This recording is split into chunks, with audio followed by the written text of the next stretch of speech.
Paris, Bruxelles, Londres, Washington, Canberra, Wellington, des convois dits de la liberté prennent forme à travers le monde en s'inspirant des manifestants canadiens.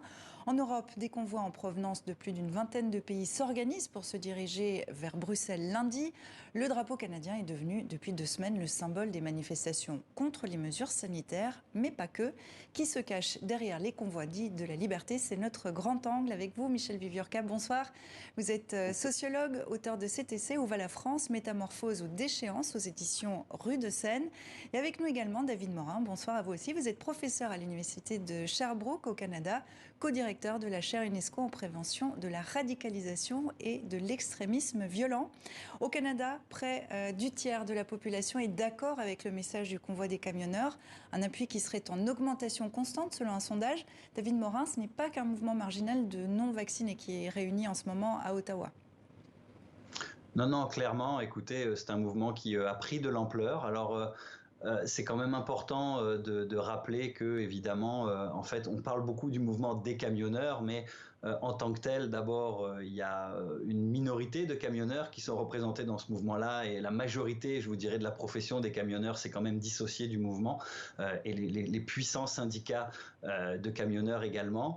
Mais c'est vrai que maintenant, elle a réussi à attirer toute cette mouvance avec beaucoup de gens, des familles, etc., qui se déplacent dans les différentes villes, etc. Donc effectivement, c'est quand même un mouvement assez important et qui a réussi à cristalliser, si vous voulez, à Ottawa, vraiment une faction beaucoup plus dure qui campe finalement devant le Parlement, bloque les rues, quelques centaines de camions. Michel Viviorca, en France, est-ce qu'il y a un parfum de gilet jaune ou de bonnet rouge? Est-ce que ces mouvements sont comparables? Alors, bonnet rouge, il faut y penser parce que c'était des camions, des poids lourds qui étaient concernés par une taxe qui était prélevée sur des portiques, et le gouvernement a reculé. Cette taxe, elle n'a pas été prélevée finalement. Donc c'est autre chose, c'était vraiment un mouvement de camionneurs. En France, je crois que la situation est assez différente de celle du Canada. Je pense que, comme vient de le dire David, il faut prendre très au sérieux le mouvement actuel parce qu'il n'est pas seulement un mouvement extrêmement marginal qui serait fait uniquement de gens les plus hostiles au pass sanitaire. Mais ça n'est pas un mouvement de camionneurs. Les camionneurs français sont très différents des camionneurs canadiens ou américains, donc je crois que c'est assez clair. Et puis surtout, le mouvement français, il mêle le côté anti-pass et anti-vaccin et le côté social. Et cette rencontre, cette articulation est peut-être un peu singulière parce que beaucoup de gilets jaunes, puisqu'on parle des gilets jaunes, beaucoup de gilets jaunes étaient vaccinés, même favorables à la vaccination, en tout cas n'y étaient pas hostiles. Et donc, on a le sentiment d'un mouvement hybride, d'un mouvement qui articule deux logiques dont on n'est pas certain qu'elles vont bien ensemble. Et ça pose cette question, l'addition des mécontentants fait-il forcément une convergence, Michel Viviorca? La convergence, on la voit aujourd'hui, mais la convergence, elle est limitée. D'abord, vous savez, pour pouvoir se rendre comme ça à Paris, en voiture ou en camping-car, en camionnette, il faut du temps, il faut des moyens. Donc, c'est pas la même sociologie que les gilets jaunes quand ils se regroupaient sur des ronds-points. C'est déjà un peu différent. Et c'est une convergence qui est fragile aussi parce que le gouvernement est en train d'annoncer clairement que du lest va être de plus en plus lâché. Ça commence avec les masques. On nous dit que fin mars, vraisemblablement, le pass vaccinal ne sera plus obligatoire. Donc, si vous voulez, la convergence est peut-être plus fragile en France, mais ça ressemble aussi un peu à ce qui se passe au Canada, mais David va nous le dire. Justement, David Morin, plusieurs provinces canadiennes ont décidé mardi d'alléger certaines mesures. Est-ce que c'est une victoire pour ce mouvement ou est-ce que ça peut le faire baisser en intensité ?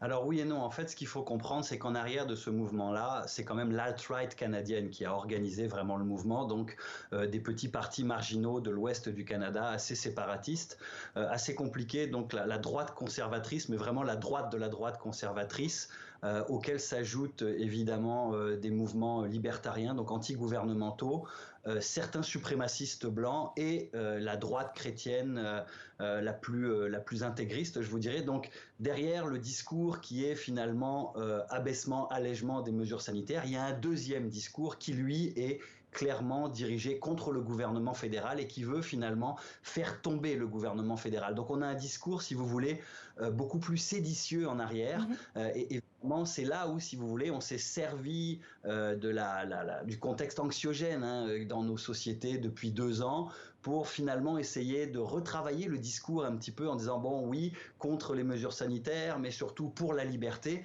Et en arrière de ça, et on voit que le mouvement se durcit beaucoup à Ottawa, vous avez des gens qui ne sont pas du tout disposés à partir et qui étaient très organisés. Je pense qu'on a un peu sous-estimé, si vous voulez, la détermination de ces gens-là et le fait qu'ils étaient tant là pour manifester que pour finalement faire un état de siège et essayer de déstabiliser le gouvernement. Et c'est important de le rappeler. Je m'arrête tout de suite, je m'excuse, mais en arrière de ça, l'alt-right américaine non seulement appuie ce mouvement en envoyant des gens, mais financièrement, c'est un mouvement qui dispose de dizaines de millions de dollars, donc qui est vraiment capable de subvenir à ses besoins et de s'installer là dans la durée. Et on va y venir précisément. Je vous propose qu'on regarde qui est à la tête du mouvement au Canada, l'éclairage de Louisa Abritt, et on continue à en parler tout de suite après. Ce sont les chefs de file du convoi de la liberté qui bloquent le centre-ville d'Ottawa depuis près de 2 semaines. Mais qui sont-ils au juste ?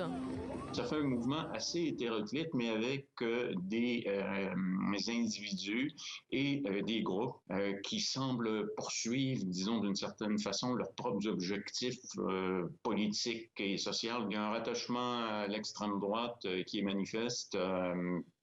Parce que certains organisateurs du convoi y sont rattachés.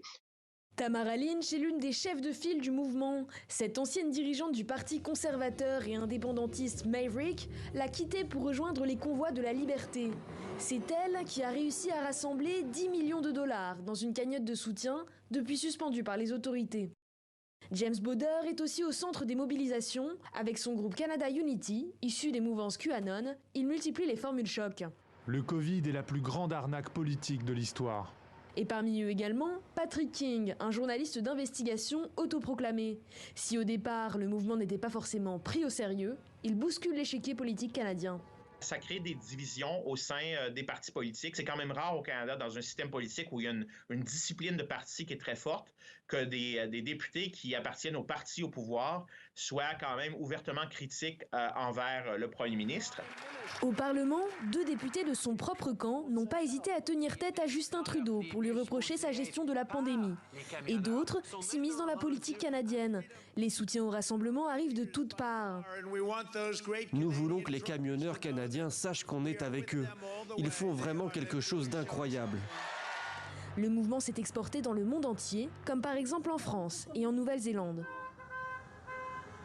Au Canada, le mouvement est notamment financé via la plateforme GoFundMe. La campagne de sociofinancement avait amassé plus de 10 millions de dollars auprès de 120 000 donateurs avant d'être suspendue.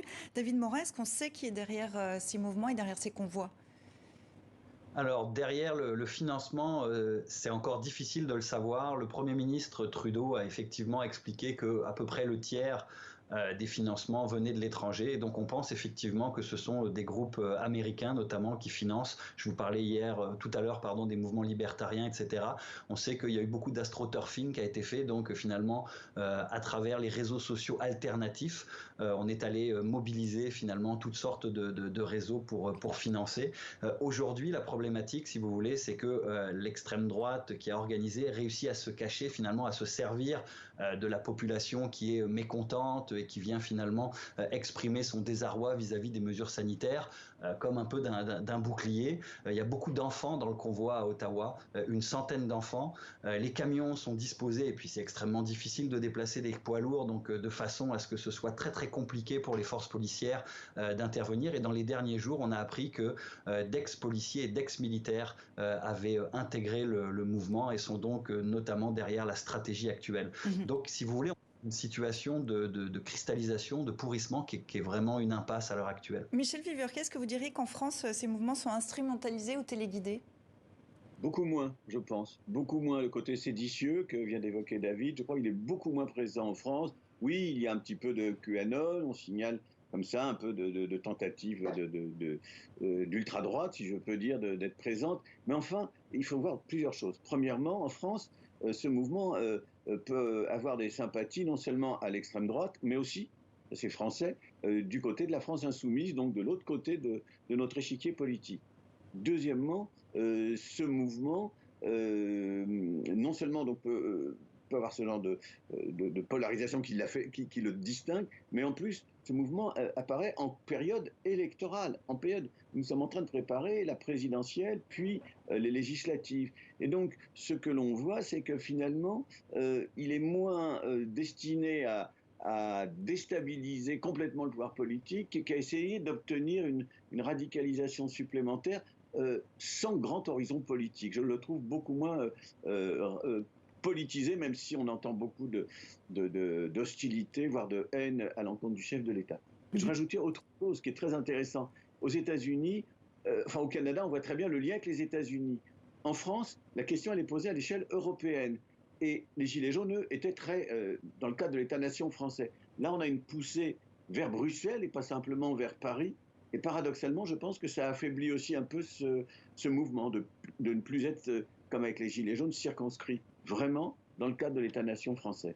David Morin, pour conclure, est-ce qu'il y a des risques de violence avec ce mouvement au Canada? Est-ce qu'il est amené à durer?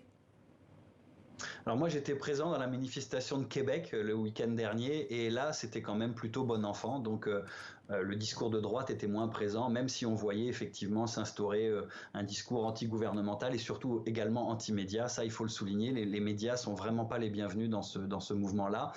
Pour ce qui est de votre question, effectivement, on craint une forme de jusqu'au-boutisme d'une partie finalement du noyau dur à Ottawa. Donc les forces de sécurité sont en train de mettre la pression pour essayer de diviser le mouvement. Donc en fait, ils mettent la pression pour que tous ceux qui ne font pas partie du noyau dur rentrent chez eux. Et puis à un moment donné, écoutez, si on suit la logique de ce qui se passe actuellement, clairement, il risque d'y avoir de la violence un petit peu entre les derniers pans, à moins qu'ils décident de partir, parce que vous savez, finalement, ils ont quand même réussi à gagner beaucoup en visibilité et à confirmer que ici, au Canada, les grands gagnants politiquement parlant des 2 dernières années qu'on vient de vivre, c'est quand même la droite radicale qui a fait beaucoup de gains et qui a été toujours omniprésente, si vous voulez, comme chef de file et figure de proue du mouvement de contestation des mesures sanitaires. Donc ce qu'on vit en ce moment était assez prévisible. Et nous continuerons à suivre ça dans 64 minutes. Merci beaucoup David Morin depuis le Canada et merci à Michel Viviurca depuis la France. Merci d'avoir été dans 64 minutes.